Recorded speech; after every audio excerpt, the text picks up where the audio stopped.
That's right, I did. And all week, guys, we've seen the signs, the flames, and the need for relief. Volunteers, they did too. That's why they came in fast with both supplies and support.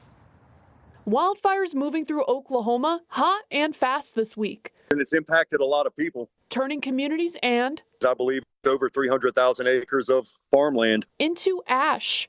And I've heard some stories from some of the ranchers on some of the animals that were injured, that they had to put some of them down because of their injuries. It's absolutely heartbreaking. Volunteers from natural disaster relief nonprofit United Cajun Navy have been on the ground for days, coordinating with officials to offer relief to the frontline and farmers. We're providing some hay, some trucking, some veterinary supplies, as well as essential supplies for first responders. You may recognize them from their work helping locate a missing 12-year-old boy from Chickasha. So did many others.